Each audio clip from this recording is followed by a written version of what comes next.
Selamat siang, salam sehat dan berbahagia. Yang kami hormati Ibu Kepala SIP Maimuniyah Surakarta, Ibu Dunia SPNBD. Yang kami hormati Ibu Guru SMP Maimuniyah Surakarta yang berbahagia. Pertama-tama mari kita ucapkan puji syukur pada Tuhan Yang Maha Esa karena pada siang hari ini kita boleh berkumpul dan mengikuti kegiatan menyebarkan pemahaman pengalaman penerapan budaya positif. Ya, adapun susunan acara kita pada siang hari ini, yang pertama nanti pembukaan, 2 sambutan kepala sekolah, 3 materi budaya positif, 4 tanya jawab, dan yang terakhir penutup. Baik, untuk memulai kegiatan kita pada siang hari ini, marilah kita buka kegiatan kita dalam doa. Berdoa menurut agama dan kepercayaan kita masing-masing. Berdoa dipersilakan.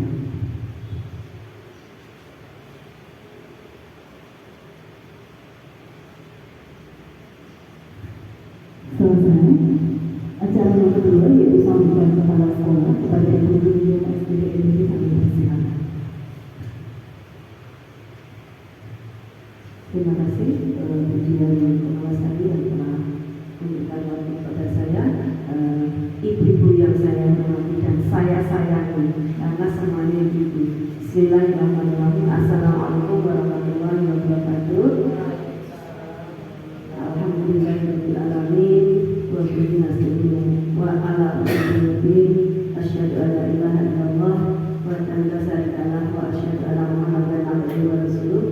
Rabbi shrahli sadri wa yassir li amri wa hlul 'uqdatam min lisani yafqahu qawli. Pertama-tama senantiasa mari kita bersyukur untuk membahagiakan diri kita karena dengan bersyukur kita akan bahagia. Jangan menunggu bahagia untuk bersyukur. Yang kedua, salawat serta salam atas senantiasa kita curahkan pada Nabi besar junjungan kita Nabi Muhammad SAW yang menjadi teladan kita, mudah-mudahan kita digolongkan umatnya yang setia. Untuk yang lainnya, salam sejahtera selalu. Ibu-ibu yang saya hormati, alhamdulillah pada kesempatan siang hari ini kita bisa sharing and caring ya. Jadi dari apa yang didapat ujian selama 4 modul di dalam program guru penggerak di angkatan jadi angkatan 11 ini, tentu banyak hal yang bisa kita ambil. Nah, mudah-mudahan dari apa yang akan ditularkan, apa yang akan disaringkan oleh ujian nanti, kita bisa mengambil sisi positifnya, bisa kita terapkan di sekolah kita, di kelas kita utamanya, sehingga bisa meningkatkan pembelajaran kita, kualitas pembelajaran kita, yang mana kualitas pembelajaran kita adalah pembelajaran yang berpihak pada murid, yang mana pembelajaran yang berpihak pada murid ini menciptakan well-being kepada anak-anak kita, pembelajaran yang menyelamatkan, membahagiakan. Nah, untuk sesi ini karena beliau nanti bersharing dia, saya berharap bisa berjalan dengan komunikatif, ada timbal balik dari panjenengan semua. Mungkin selama ini ada kendala di dalam kelas yang mungkin menjadikan pemikiran selama ini menjadi gundulan atau menjadi beban pikiran, bisa dituangkan di sini, didiskusikan bareng-bareng, barangkali di antara kita tahu jalan keluarnya. Saya kira itu ya Bapak Ibu, Ibu semuanya, mudah-mudahan dari sharing hari ini ada pembelajaran yang bermakna untuk kita. Cukup sekian, dan yang kurang saya mohon maaf. Assalamualaikum warahmatullahi wabarakatuh. Terima kasih Ibu atas sambutan yang sudah diberikan. Baik, acara yang selanjutnya yaitu penyampaian materi yang akan saya sampaikan, menyebarkan pengalaman dan pengalaman penerapan budaya positif. Sebelumnya kita akan buat kesepakatan kelas dulu ya Ibu semuanya. Seperti yang pertama, angkat tangan saat tidak bertanya atau berpendapat. Mungkin ada yang lainnya yang bisa disampaikan nanti saat kegiatan berlangsung. Ya, Iman. Untuk HP bisa-bisanya dan selama kegiatan, Iya. mengikuti kegiatan dengan penuh semangat. Iya, jelas saya teruskan.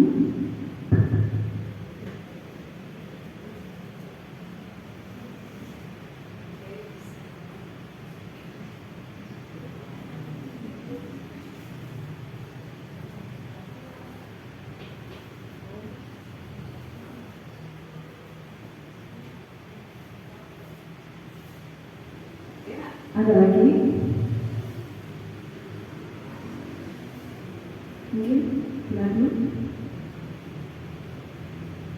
harus selalu bahagia dan senyum ya. Jadi nanti selama kegiatan jangan ada yang cemberut ya, harus full senyum dan bahagia. Jangan bersedih Bapak Ibu. Jadi karena ini memang kegiatannya harus bahagia begitu. Ini ada lagi? Cukup 3 ini? Serius tapi Oke Bu, serius sampai. jangan tegang. Jadi jangan tekan Ibu. Boleh ngantuk tapi nggak boleh Pol dari mulai Jangan tekan. Karena jam berapa gitu ya? biasanya langganan kalau kemarin terus.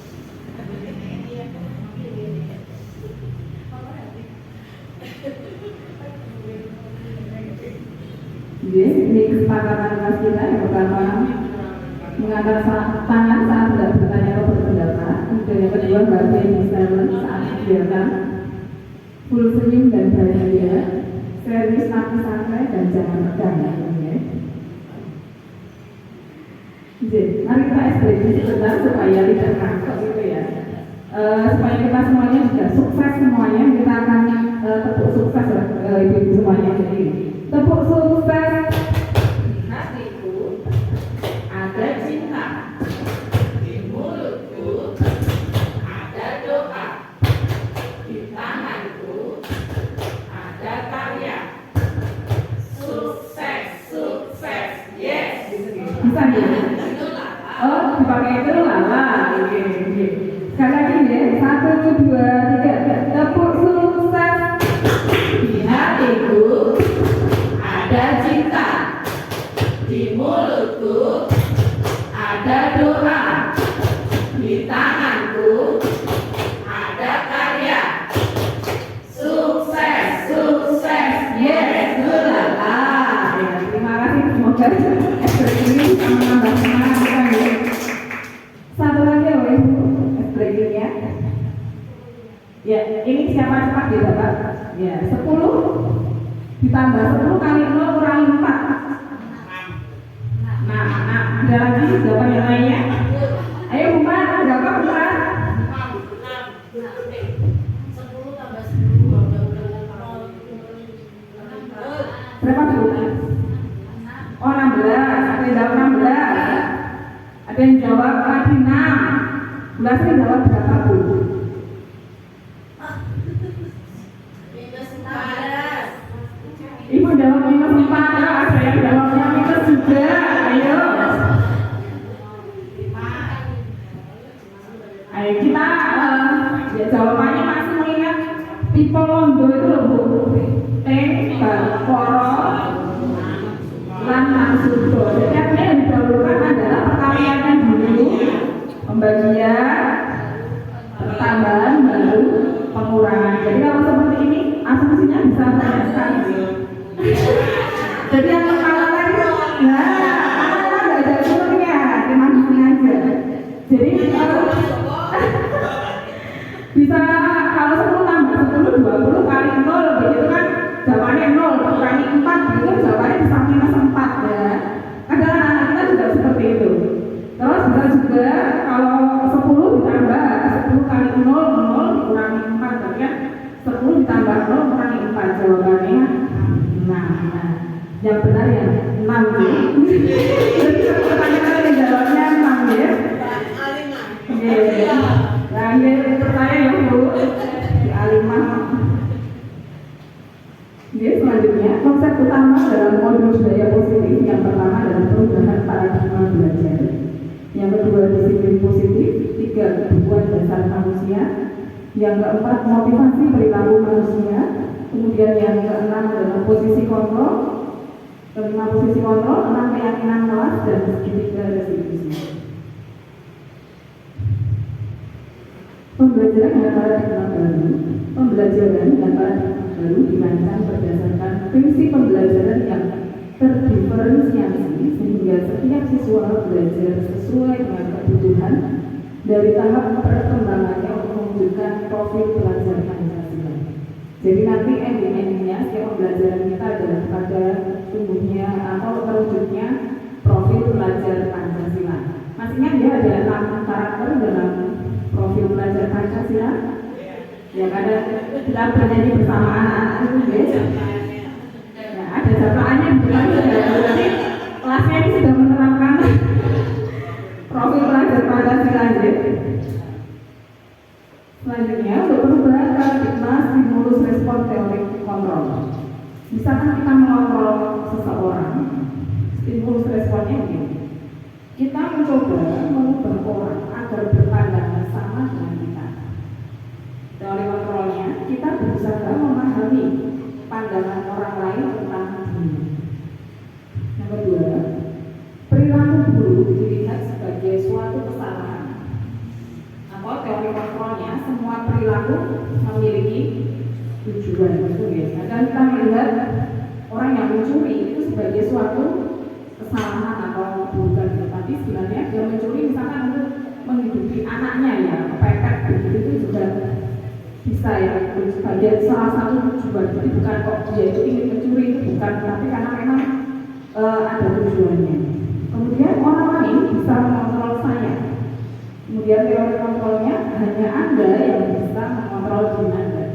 Jadi kalau bilang dia mengontrol saya loh, itu nggak bisa ya, karena yang bisa mengontrol adalah diri kita sendiri. Orang lain nggak bisa menentukan kita harus begini, kita harus begitu, itu nggak bisa. Kemudian yang kelima, pemaksaan ada pada saat rujukan gagal.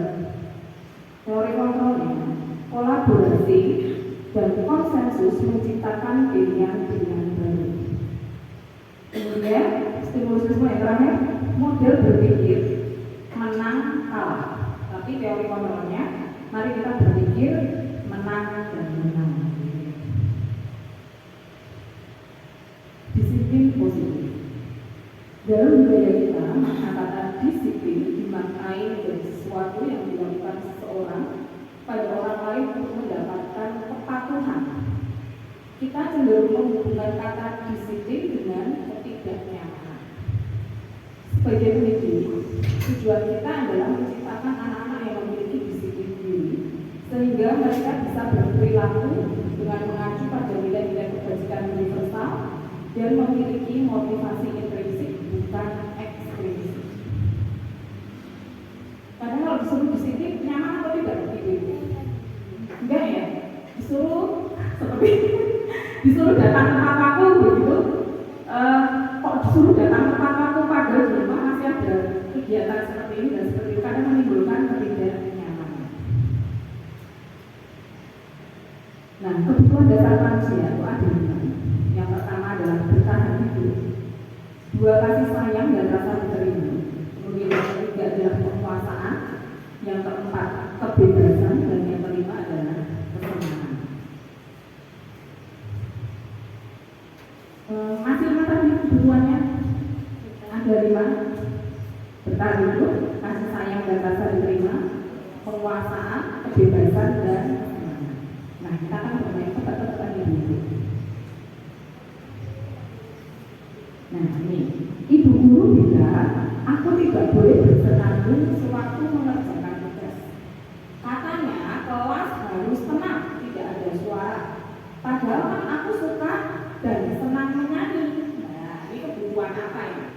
Dari lima tadi bisa menuliskan, nanti bisa memberikan jawaban. Betul?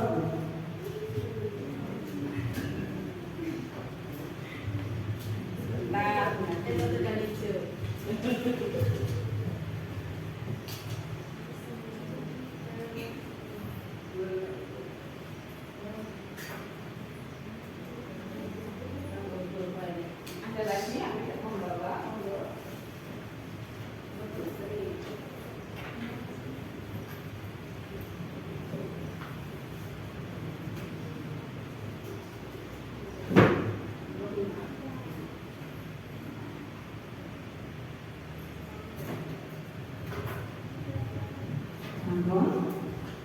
Pertanyaan yang kedua, ibu guru tidak menyapaku hari ini, padahal aku pakai jaket rambut baru. Kok aku perhatikan sama ibu guru?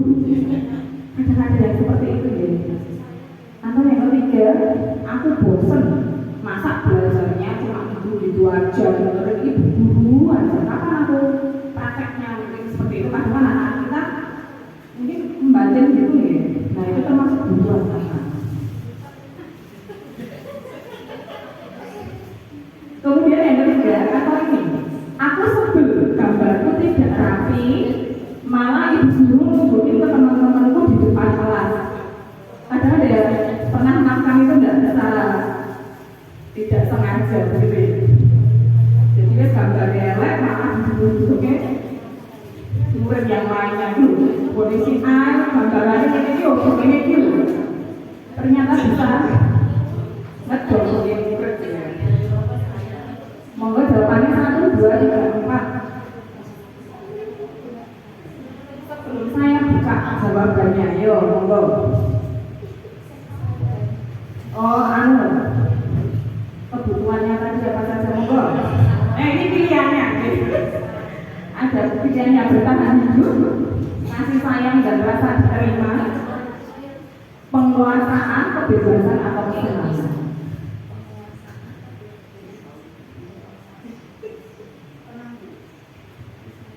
Harus bahagia. Jawab pertanyaan harus bahagia dan tersenyum. Nah, pertanyaan kedua, apa lagi? Ibu guru tidak menyapaku padahal aku pakai jaket baru. Atau kadang sepatuku baru, tasku baru, dulu enggak ngeloknya tasku baru loh. Hijau baru.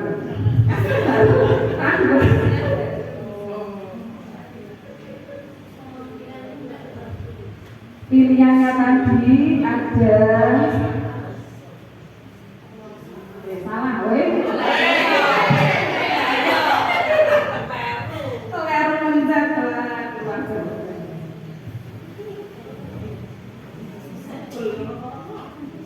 nomor 4 sebel. Nah, soalnya ini. Yang nomor 4 sebel, yang nomor 3 bosan.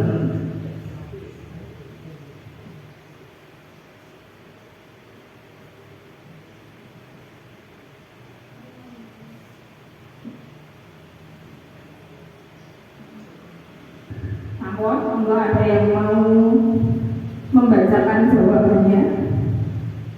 Bu Iman, Bu Mat, atau Bu Siti? Sudah? Iman dulu. Nomor 1, kebutuhan kesenangan. 2, rasa sayang dan rasa diterima. Yang ketiga, kebutuhan kebebasan. Dan yang keempat, kebutuhan penguasaan. Saya simpan dulu jawabannya. Mungkin ada jawabannya yang berbeda dengan Hima. Di sini sama. Oke, Bu Nasri. Kesenangan. Kedua tadi kasih sayang sama bagaimana? 3, kebebasan. 4, penguasaan diri. Semuanya sama satu kelas. Tirna mulai pinter kan? Kita lihat jawabannya ya. Ya, yang pertama adalah kesenangan. Ya, itu semuanya. Ya, 100. Yang kedua cinta dan kasih sayang. Kadang-kadang kita ternyata perlu hanya disapa lah. Potongan rambutmu baru ya, itu aja sudah senang minta aku ya. Atau yang ketiga adalah kebebasan. Jika anak-anak ingin bebas dalam belajarnya. Kemudian yang terakhir betul sekali yaitu penguasaan. Ya, beri tepuk tangan semuanya benar-benar pintar-pintarnya. Jadi terima kasih. Selanjutnya motivasi perilaku manusia. Motivasi merupakan dorongan yang timbul pada diri seseorang secara sadar atau tidak sadar untuk melakukan suatu tindakan dengan tujuan tertentu.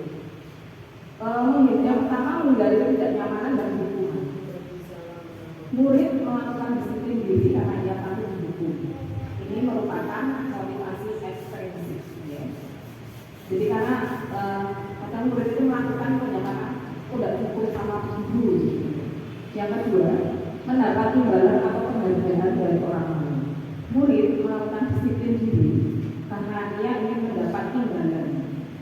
Ini merupakan motivasi ekstrinsik. Kadang-kadang kita juga memberikan imbalan kepada anak konek. Kamu disiplin terus, tak kasih hadiah, tak kasih permen, atau tak kasih pulpen, gitu, suatu penghargaan. Yang ketiga, menghargai nilai-nilai kebajikan diri sendiri. Nah, ini murid melakukan disiplin diri karena sadar akan nilai kebajikan diri. Nah, ini yang merupakan motivasi prinsip yang akan kita tumbuh kembangkan ke anak didik kita. Jadi, sadar dulu dari dirinya. Aku disiplin itu bukan karena orang lain, karena takut ini dan itu, tapi karena memang saya sadar kalau aku disiplin itu membuat kita akan menjadi lebih baik lagi, lebih termotivasi gitu. Konsep disiplin, identitas sukses. Yang pertama, konsekuensi. Itu penguatan jangka pendek, perlu monitoring berkelanjutan, kemudian ada stimulus, ada respon. Murid menghormati peraturan, kehilangan waktu untuk merenungi kesalahan. Sedangkan kalau restitusi, ini murid bertanggung jawab untuk perilakunya, fokus pada pemecahan masalah jangka panjang. Murid menghormati dirinya dan orang lain, kemudian ada teori kontrol dan murid bersemangat untuk memperbaiki kesalahan. Nah, ini yang perbalikannya yaitu konsep disiplin tapi identitasnya berbeda. Kita berhukuman dan penghargaan. Dengan hukuman tapi akan merasa menyakitkan, tidak nyaman, membuat murid takut, memaksa dan murid menyembunyikan kesalahan. Murid menjadi rendah diri. Dengan penghargaan itu tidak efektif, merusak hubungan karena ada sifat iri antara satu teman dengan teman yang lainnya. Yang satu sering dikasih hadiah karena sivitas yang satunya tidak pernah mendapat hadiah, dan akan timbul iri di antara teman sebaya. Kemudian mematikan kreativitas, menghukum dengan sistem ranking, merampas hak menghargai diri. Nah, ini setelah kita tahu ini ada beberapa tindakan dulu, kita akan belajar itu termasuk hukuman atau konsekuensi. Yang pertama, menyuruh murid mencatat, saya tidak akan terlambat lagi sebanyak 100 kali karena terlambat datang di sekolah. Nah, ini hukuman atau konsekuensi. Hukuman ini kasih tanggung jawabannya. Yang kedua, menyuruh murid lari mengelilingi lapangan basket 2 kali karena terlambat hadir di sekolah. Yang ketiga, meminta murid push up sebanyak 15 kali karena ke sekolah tidak memakai masker. Meminta murid mengganti kertas tugas teman yang dicoret-coret. Semuanya. Lanjut. Meminta murid membersihkan tumpahan air bekerja karena tempat minumnya tersenggol. Terus meminta murid tidak mengenakan sepatu seharian di sekolah karena sepatunya tidak berwarna hitam. Tidak memakai sepatu warna hitam. Sepatunya warna putih, warna merah, mungkin ke sekolahnya tadi lupa. Akhirnya disuruh lepas sepatu. Ayo apa ini? Oh, bulasnya konsekuensi dari hukuman. Kita lihat ada di sini ya. Yang terakhir, menyuruh murid lari mengelilingi lapangan basket sebanyak 2 kali. Hukuman ini ya, karena terlambat itu pemanasan saat pelajaran PJOK. Ini yang terakhir hukuman. Ya, kita lihat ya, betul atau salah.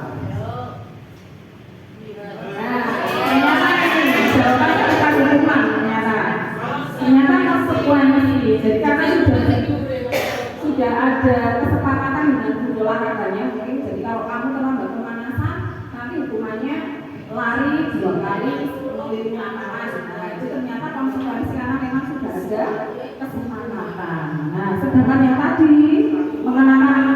tidak mengenakan sepatu seharian di sekolah karena sepatunya tidak berwarna hitam, nah itu termasuk hukuman. Terus yang atas tadi sudah betul semua, 3 hukuman, 2 konsekuensi ya, dengan pembingungan yang di bawah tadi ya, yang bawah sini tadi seolah-olah menggunakan fisik ya, tapi ternyata itu adalah konsekuensi. Nah, perbedaan hukuman dan konsekuensi, hukuman itu sesuatu yang menyakitkan harus terjadi, kemudian membuat anak sakit fisik maupun hati untuk jangka waktu yang lama. Kemudian anak jadi membenci kedisiplinan karena ada paksaan, mendorong anak menyakiti diri sendiri, konsep dirinya menjadi buruk, anak belajar untuk menyembunyikan kesalahan, marah, ya, timbul rasa bersalah, dipermalukan, dan merasa tidak dihargai. Hukuman itu sebenarnya menimbulkan seperti ini. Dan kalau konsekuensi itu memang sesuatu yang harus terjadi, membuat anak merasa tidak nyaman tapi dalam jangka waktu yang pendek. Kemudian anak jadi menghargai disiplin, kemudian ada stimulus, ada tanggapan, mendorong anak agar mudah menyesuaikan diri, merupakan konsep diri yang baik, dan anak belajar untuk mematuhi peraturan. Anak jadi kehilangan hak, dibuat tidak nyaman, diasingkan, tapi hanya untuk sementara waktu. Sedangkan tadi yang hukuman lebih ke jangka panjang. Nah, konsep disiplin pendekatan restitusi yaitu sebuah cara menanamkan disiplin positif pada murid. Pengertian restitusi adalah proses menciptakan kondisi bagi murid untuk memperbaiki kesalahan mereka sehingga mereka bisa kembali pada kelompok mereka dengan karakter yang lebih kuat menurut dosen tahun 2000. Dan sedangkan ciri-ciri restitusi itu sendiri yang pertama bukan menebus kesalahan, namun belajar dari kesalahan, memperbaiki hubungan, tawaran bukan paksaan, menuntut untuk melihat ke dalam diri, mencari kebutuhan dasar yang mendasari tindakan, fokus pada karakter bukan tindakan, kemudian menguatkan dan fokus pada solusi. Nah, ini perbedaannya. Contoh kasus, siswa sering tidak mengerjakan PR. Di kelas Bapak Ibu ada yang seperti itu ya? Jadi kalau diberikan hukuman, guru menghukum siswa tersebut misalkan hormat bendera selama 10 menit, guru marah dan murid menjadi takut.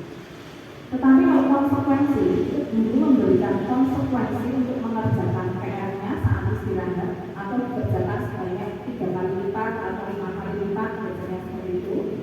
Guru tegas dan siswa menghormati peraturan. Tetapi kalau kita menggunakan restitusi, guru menanyakan keyakinan kelas atau dirinya dan membantu siswa menyelesaikan masalahnya. Guru terbuka dan siswa akan menghormati dirinya dan orang lain. Nah, secara sadar atau tidak sadar mungkin kita pernah melakukan yang hukuman atau konsekuensi atau bahkan kita sudah melakukan restitusi sebenarnya, cuma kadang dulu kita tidak tahu ternyata aku sudah melakukan sampai tahapan yang di restitusi loh. Ini 5 posisi kontrol restitusi. Yang pertama sebagai penghukum, yang kedua sebagai membuat rasa bersalah, 3 sebagai teman, 4 sebagai pemantau, dan yang terakhir sebagai manajer. Nah, kita ada di posisi mana? Misal ini contoh penerapannya ya, kasusnya siswa tidak memakai atribut lengkap saat upacara bendera. Kalau kita sebagai penghukum, kita akan berkata seperti ini: patuhi aturan sekolah lalu berdiri di depan pemirsa. Karena tidak memakai atribut lengkap. Kalau kita sebagai seorang membuat rasa bersalah, nah kita akan bertanya seperti ini kepada kita: berapa kali guru harus memberitahukan ibu kecewa sama kamu, kata kecewa.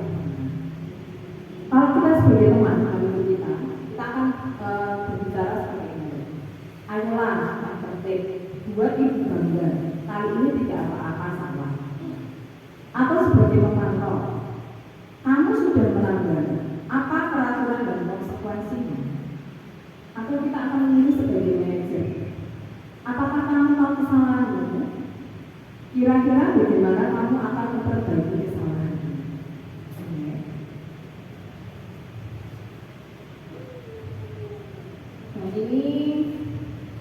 ada sedikit aktif dia sih, mulai nggak?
Pernah mempraktekkan detik ujian mana agar mengingat-ingat.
Nah, yang ketiga ini tadi Bapak Ibu adalah posisi sebagai manajer, ya, posisi kontrol yang diharapkan tadi adalah sebagai manajer. Jadi kita tidak langsung mendapatkan anak menjustis mereka kenapa kamu terlambat membuat kesalahan gitu, enggak, tapi diselesaikan dulu ya. Jadi ditanyakan keyakinan kelasnya bagaimana.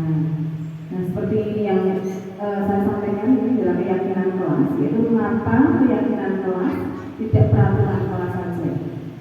Mengapa kita memiliki peraturan tentang penggunaan helm pada saat mengendarai kendaraan roda 2 atau motor? Terus mengapa kita memiliki peraturan tentang penggunaan masker dan mencuci tangan setiap saat? Nah, bagaimana pembentukan keyakinan kelas? Yang pertama, lebih abstrak dari peraturan. 2, berupa pernyataan universal. 3, dibuat dalam bentuk positif. 4, sedikit saja agar mudah diingat. 5, sesuai dengan kondisi kelas dan sekolah agar mudah diterapkan. Yang keenam, semua warga kelas atau sekolah dilibatkan untuk membuat. Kemarin sudah membuat keyakinan kelas di kelasnya masing-masing, atau langsung bersama anak-anak atau ibu-ibu saja membuat bersama anak-anak. Kalau di kelas kami, kelas saya ya, di kelas kemarin itu kami membuatnya bersama dengan anak-anak. Jadi karena sudah kelas atas ya, jadi anak-anak sudah tahu membuat kesepakatan kelas, mereka menuliskannya di stick-block begitu. Kemudian ditempelkan papan tulis di depan kelas, mereka menempelkan. Kemudian ada anak yang membagi ini sama kesepakatan kelasnya sama atau tidak, dijadikan yang satu atau dipilah begitu. Kemudian sudah dipilah, anak-anak kemudian menuliskan kesepakatan kelasnya di papan tulis. Kemudian anak-anak yang menyetujui maju ke depan dan memberikan tanda tangannya. Kemudian untuk selanjutnya yaitu segitiga restitusi. Yang pertama adalah menstabilkan identitas. Kita semua akan melakukan hal terbaik yang bisa kita lakukan. Yang kedua adalah validasi tindakan yang salah, yaitu semua perilaku memiliki alasan. Kemudian yang terakhir adalah menanyakan keyakinan. Kita semua memiliki motivasi keras, seperti ya kita lihat pada saat posisi sebagai manajer tadi.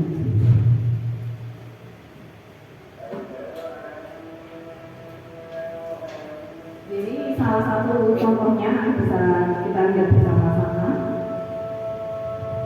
Ini saya sudah melakukan salah satunya kegiatan restitusi yang pertama bersama Vanessa dan bersama Nathan ya. Nah ini akhirnya ya kegiatan saya. Terima kasih berdasarkan Stephen R. Covey, Principle Seven Leadership tahun 1991 mengatakan bahwa bila kita ingin membuat kemajuan perlahan, sedikit ubahlah sikap atau perilaku Anda. Namun bila kita ingin memperbaiki cara-cara utama kita, maka kita perlu mengubah kerangka acuan kita. Nah, ubahlah bagaimana Anda melihat dunia, bagaimana Anda berpikir tentang manusia, ubahlah paradigma Anda, skema pemahaman dan penjelasan aspek-aspek tertentu tentang realitas. Demikian materi yang dapat saya sampaikan. Kemudian yang selanjutnya tanya jawab, kami batasi untuk 2 pertanyaan saja. Pertanyaan pertama, ya silakan. Terima kasih waktu yang diberikan kepada saya.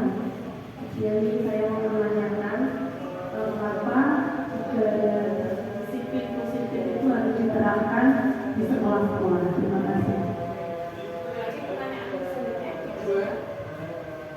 Bu Siti, monggo Bu Siti. Untuk pertanyaan yang kedua, bagaimana cara membangun budaya positif di sekolah? Jadi terima kasih Bu Siti dan selanjutnya untuk yang pertama tadi, bagaimana cara membangun budaya positif di sekolah? Yang pertama adalah menetapkan visi misi yang jelas mengenai nilai-nilai yang ingin dijunjung. Yang kedua ada komunikasi yang efektif antar komunitas sekolah atau warga sekolah. Yang ketiga ada penghargaan dan pengakuan terhadap pencapaian siswa dan guru. Ini akan membantu memperkuat perilaku positif. Kemudian yang keempat adalah partisipasi aktif orang tua atau masyarakat.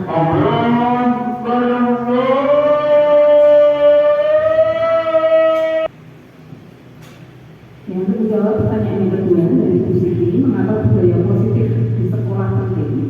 Karena kontribusi pada kesejahteraan seluruh komunitas sekolah. Jadi ketika siswa merasa aman, terus merasa diterima, maka siswa akan aktif dalam pembelajaran.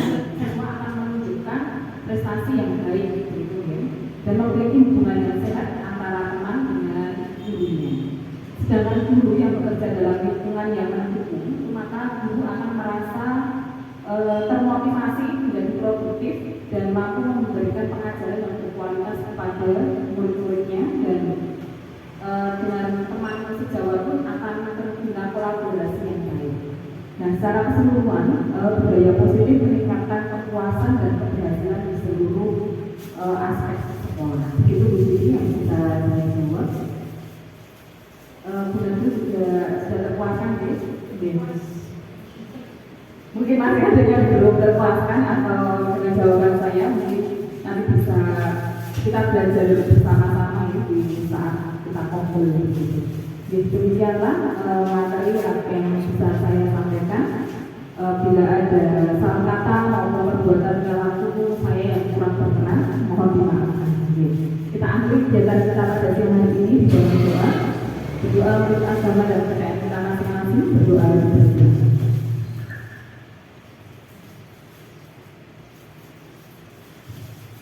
Teman-teman, terima kasih atas perhatian semuanya, ibu semuanya.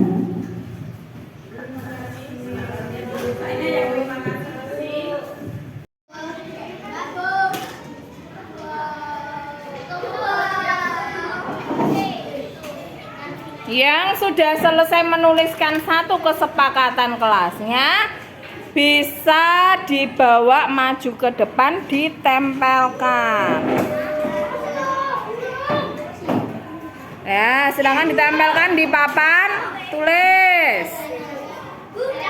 Ya, tempel, Mas. Tempel mana, Ragil? Ya, Mas Abi. Oke, yang lainnya, Mas Adit. Ya, kemudian bacakan kesepakatan kelas dari Mas Ragil.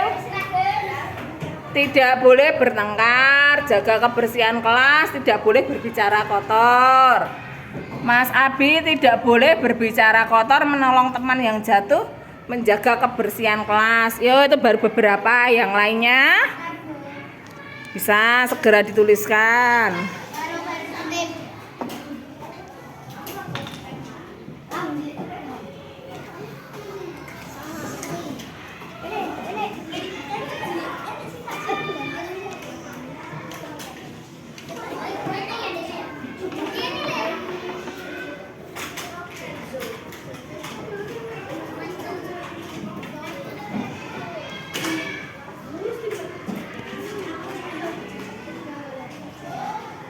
Ya, terima kasih Mas Noel.